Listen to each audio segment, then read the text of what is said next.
Hello, everybody.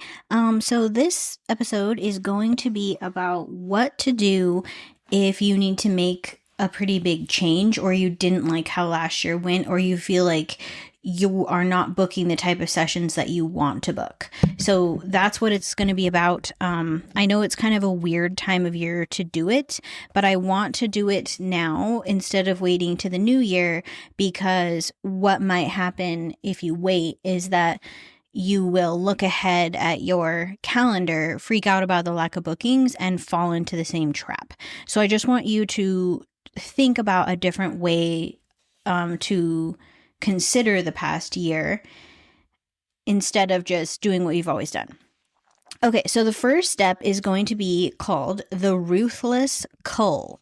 So it's going to be the hardest part of all of this, which is going to mean going through your portfolio everywhere you have work online: Instagram, Facebook, your website, Pinterest, and culling everything out that doesn't meet the following rules. Okay, the first rule is it on brand for an ideal session? So I'm not talking about ideal clients. I'm talking about all the aspects of the session that made it ideal for you as the photographer: style, mood, quality, all of that stuff. You know what I mean when I say that. It's not, yes, every once in a while you get a family that everyone looks like supermodels and they're dressed to the nines, and that's fun for that reason. But that's not really a replicatable business model. What I'm talking about is how the session felt, how it flowed. The client grew to trust you really quickly. The booking process was really easy. They listened to your styling recommendations, your location recommendations. They took your expertise to heart. They followed it. The session went off really well. You really enjoyed it. You liked the location. You liked the light. You liked everything. They were playful, adventurous, all those descriptor words that are really important, or whatever, emotive, somber, whatever it is that you like. Everything that doesn't fit that has to go. And I would rather you have a handful of super on-brand ideal sessions than just content for content's sake. So you can create 3 folders on your computer as you're doing this: keep, archive, delete / repurpose, and then drag the stuff that you want to keep or not into those folders. If you have it somewhere where you don't want to, you're not ready to throw it in the trash completely, just keep it in those folders for now. The ones that are the keep folder ones, those are going to be your portfolio. Those are going to be your portfolio images, the ones that you lean on the most. Archive are ones that, in case you need more like seasonal content or something that's just in the back end, you can have those there. And then the delete or repurpose, keep those in a folder for a few months until you realize you truly don't really want to market with them.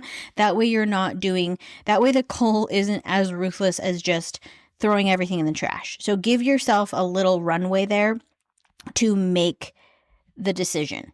Okay. And don't leave any in limbo. Like, they're either what you want to show, background stuff if you need it, or it's going away. So that's really important. Technical flaws are not as important as how the overall feeling of the session went. So if you're like, ooh, I really loved this, but like the white balance is 1 tick off, don't throw that one away if it represents everything else on your list. Because I think the issue can be like translating this to mean that only technically perfect work can make it through a ruthless cull. I would rather have emotive, like on brand work make it through, even if focus was missed a little bit. Okay, so I don't want you to look at it through that way. So the way that to think about this is like, we don't want anyone to see something that doesn't make them feel the way that you would want a client to feel when they receive their gallery. So if it's just a family of everyone looking at the camera and it's very static, and you keep relying on those images, but what you really want to shoot is lifestyle, playful, you're being really confusing. And it's not the client's fault that things are mismatched. So you need to be ruthless and get all of the images that don't represent the feeling of what you want your clients to feel when they get their gallery out of your brand completely. Okay, step 2, you need to define what it is. Where are you going? just for the starters, just pick one type of session that you would love to fill your calendar with. And you might have other sessions in there, but choose one that ideally is pretty profitable. In the membership, we just did our first money call, which was really fun. We went through like reviewing 2025. We talked about the profit first system, which I want them all to start implementing for 2026. And we talked about identifying your most profitable session type so that you can lean into that. So if you had a session type that was profitable and you could get the type of emotive ideal session that you love, that's going to be a very good marrying of the business-minded professional and the creative-minded professional, which is often a struggle for us. For me, that's my midway adventure sessions. I'm known for my adventure locations. So it's adventure locations and pretty light with styling on point with adventurous, playful families. So the clients will pay for it because it's what they are expecting from my brand, but it's not all the way up in the mountains, so I don't have such high costs, so that adds more into the profitability category. Okay, so look at the images that you kept after you've done this, after you've gone through with your Ruthless cull. See if there's a trend, because that can help you define your niche. So if every image that you took and put in the keep pile, the ones that you're excited, if you could, because oftentimes we feel constrained by constraints that aren't real. Like you don't have to have 10,000 galleries in order to be a successful marketer. You need to have images that showcase trust and consistency. So what do they all have in common?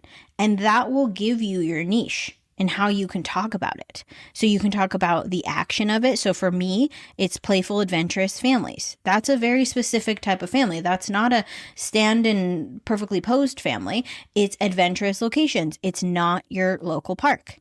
It's sunset light. It's not happening at noon. So we can start to describe, and the niche will appear out of the smoke if you can have all of these images in one place. And if you have trouble looking at them all at once, create a gallery. Like I use PicTime. So you could create a gallery that's just ideal work, and you could upload everything in there, and then you could scroll through your own gallery of ideal sessions, and then you could start to see what they all have in common. Step 3, you need to curate everything that you have online. It just is important, especially if you're leaning towards online booking. You need to have a homepage that has your absolute definitive best images that represents your desired ideal session type on your homepage, not the technical best photos. So often, I talk to a photographer who feels this. They're not shooting the way they want to shoot, and I go to their homepage, and the banner image is a family posed like statically, everyone looking at the camera and smiling, instead of a slightly out of focus, playful image where mom is smiling and kiddos are running and you can feel the movement and love. Like you have to be that specific about it, because it creates so much confusion if in your heart you're trying to silently sell something, but in the real world you're selling something completely separate. So your homepage has to give the impression. Your homepage should look like that gallery that you created of your best images. It should just be a scrollable experience of that gallery. That's what you would want to think about.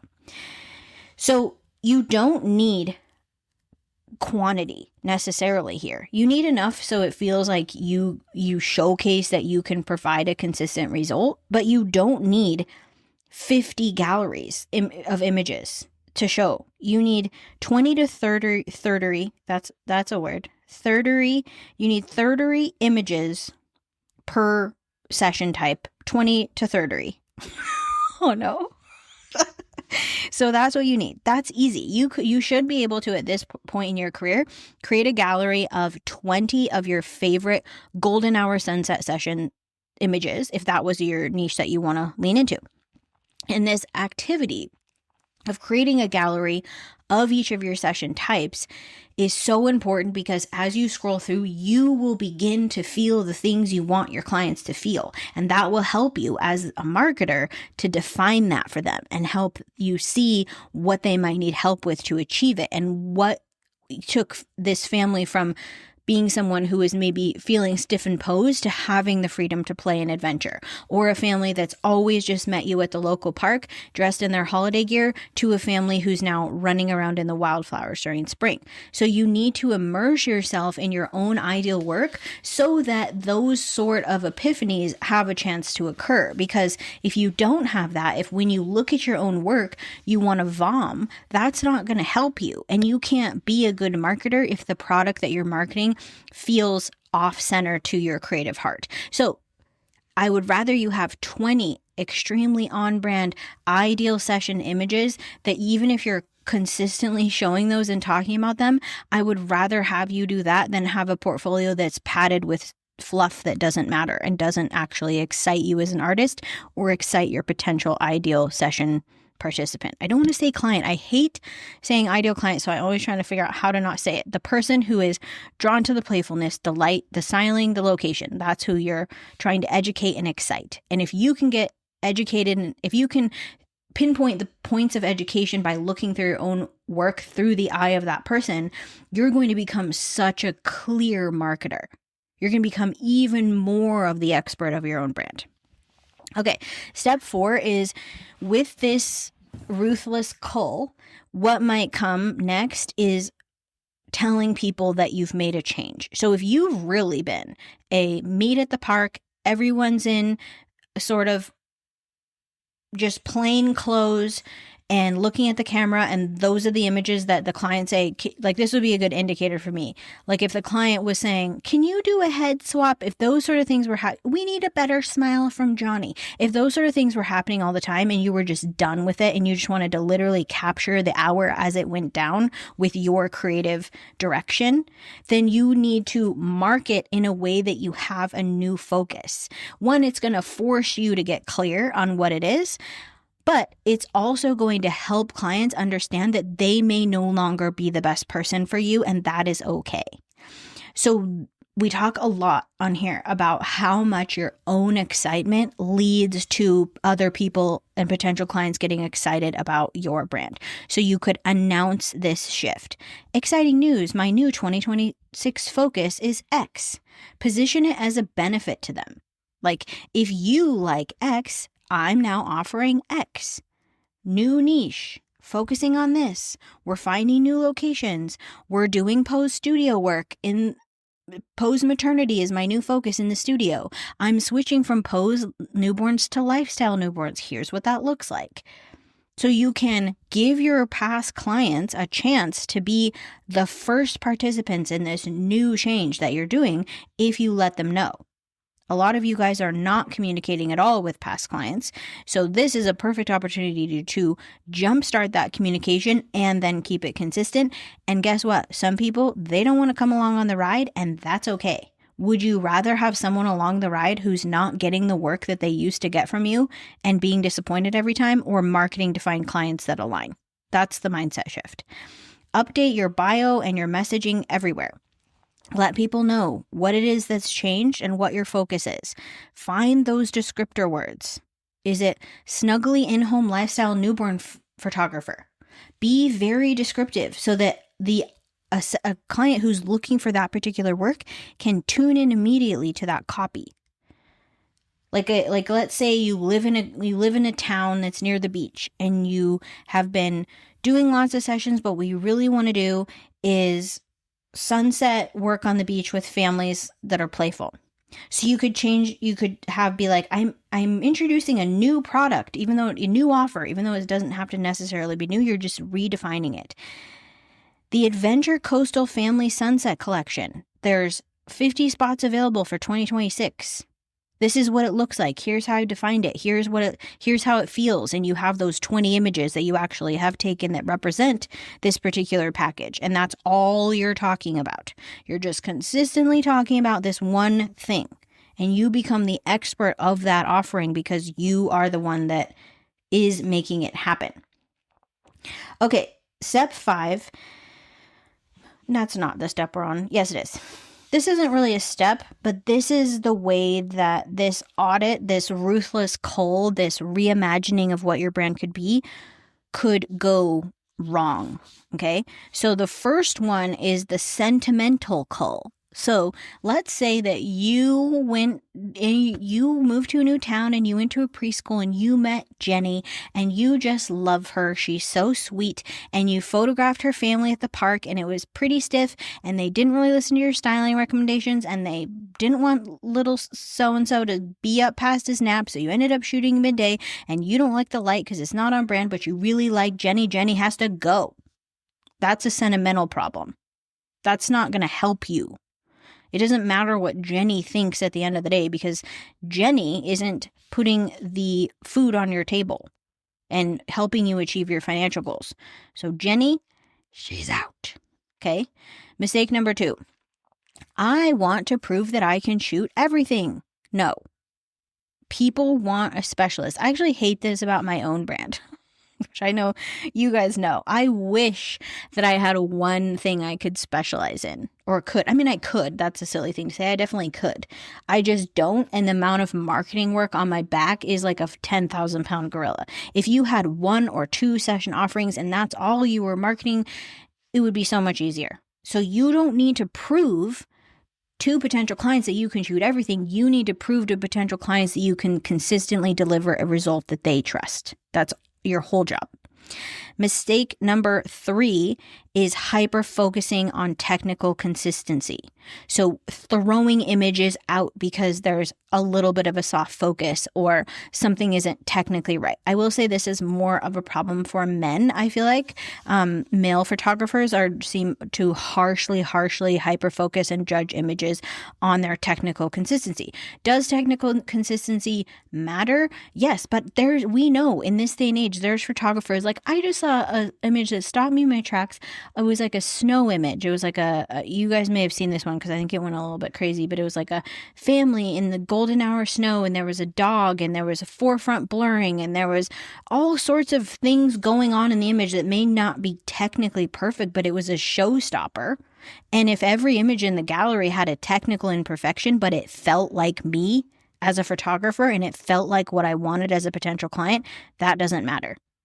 So don't hyper focus on that. I'm not saying every single image should be blurry and crap. No, I'm saying I remember one of my life-changing images that changed the trajectory of my business from more posed, which is where I started, to lifestyle.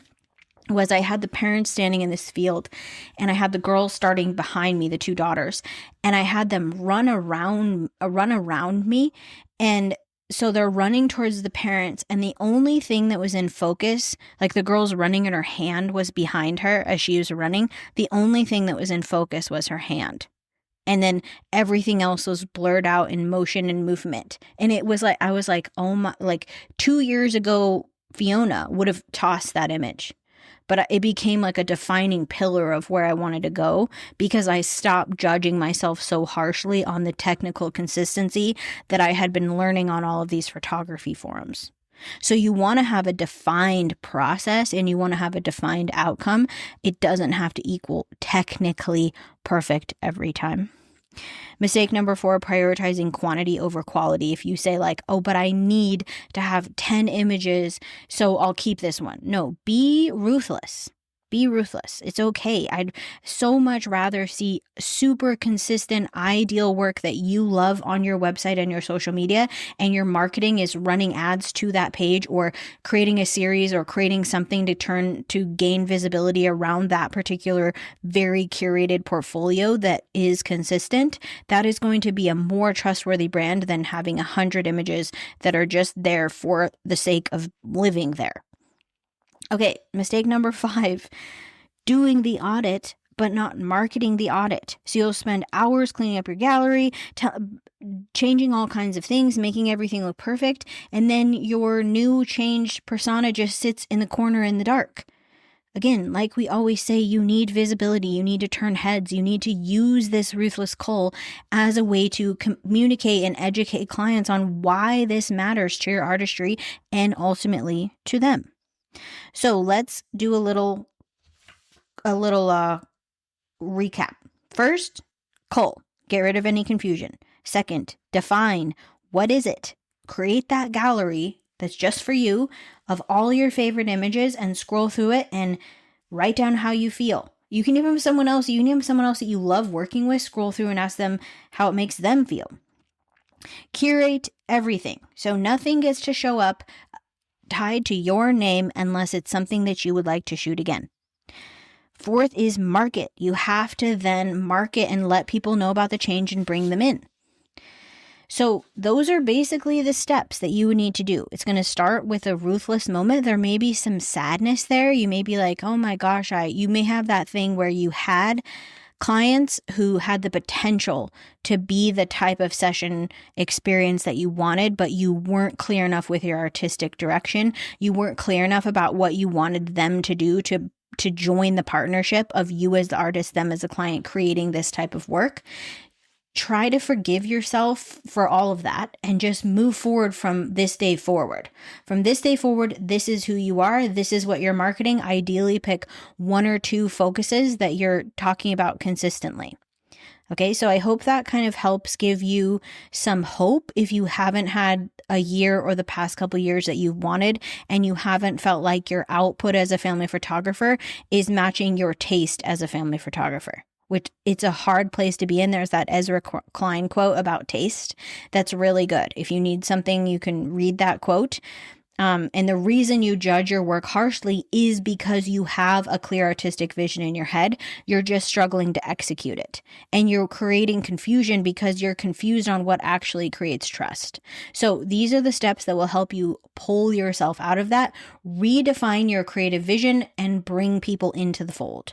So I hope this was helpful. In the membership, we are going to be we're switching the focus from just general marketing, which is pretty much how it was in 2025, to specified booking paths where I'm going to have every photographer choose 2. And so the goal is combine the ideal sessions into booking paths that will lead to visibility, and then tying it all together with a money call every single month so that everyone can be reaching their financial goals. So if you want to join, I would love to have you in there. It's going to be really fun in January. I have lots planned to help us all. We're also going to be doing a vision/dream board clinic where everyone's going to be posting their vision and dream boards in the chat so people can see what people are working towards. So I'm really excited for that community. I can't wait to see where we go in 2026. I can't believe it's not even a year old because it feels like my favorite thing I've ever done. So hope you guys have a good week, and I'll see you next week.